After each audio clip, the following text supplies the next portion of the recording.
For the first time, Hamas has put a formal offer on the table to hand over all of its weapons and fully disarm. But the agreement relies on a massive catch, one that could easily ignite a wider regional war. The proposal comes through Donald Trump's Board of Peace, which just released a 4-page roadmap demanding the complete disarmament of Hamas in exchange for a pathway to a new Palestinian government. Hamas conditionally accepted the terms. They stated they will only hand over their heavy weapons if Israel ends all military aggression and completely withdraws its forces from the Gaza Strip. This creates a high-stakes standoff. A historic deal exists on paper, but neither side is willing to move first, leaving a dangerous geopolitical vacuum. This area chart tracks the human toll over the past 2 years. More than 71,000 Palestinians and 1,600 Israelis have been killed. The United Nations estimates that the structural destruction across the territory has set human development in Gaza by 77 years. Nearly 60% of Gaza's population has entirely lost their homes, leaving countless displaced families to survive in makeshift conditions. While diplomats debate the roadmap, the immediate reality remains violent.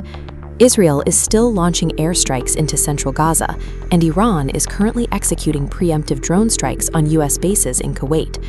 For civilians on the ground, diplomatic announcements offer no relief until the physical bombardment actually stops. If this deal moves forward, Hamas will not be surrendering its arsenal to the Israeli military. Looking at this flowchart, the weapons would instead be inventoried and transferred to the NCAGAG, an apolitical, technocratic Palestinian cabinet. They would manage the weapons alongside an international stabilization force.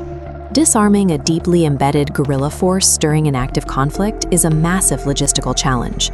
For context, the disarmament of the IRA in Northern Ireland took years, and that was negotiated during peacetime.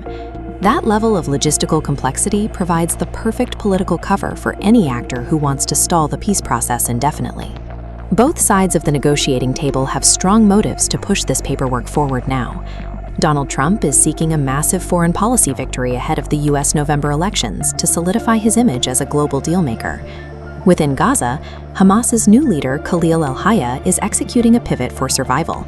By agreeing to disarm, the group is attempting to rebrand from a purely militant organization into an integral part of the Palestinian national fabric.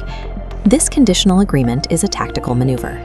By offering to give up their heavy weapons, Hamas calls Israel's bluff, shifting all international pressure to withdraw onto the Israeli government. For both Trump and Hamas, the formal announcement of a deal acts as a powerful political weapon, regardless of whether a single rifle is actually decommissioned. Israeli Prime Minister Benjamin Netanyahu has maintained a deafening silence regarding the Trump agreement, a sharp contrast from his office's previous efforts to quickly dismiss negotiations in Cairo. He is managing intense internal pressure from Israel's far-right factions, who view the deal as a non-starter and publicly demand full military occupation and emigration.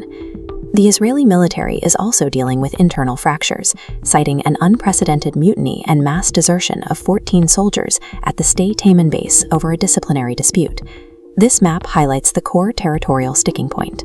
The roadmap requires Israel to withdraw its forces from the Yellow Line, meaning they would have to yield temporary control over 53% of Gaza's landmass. Navigating these intersecting domestic crises means that agreeing to a military withdrawal right now could be politically fatal for the current Israeli government. The situation is trapped in a paralyzing deadlock.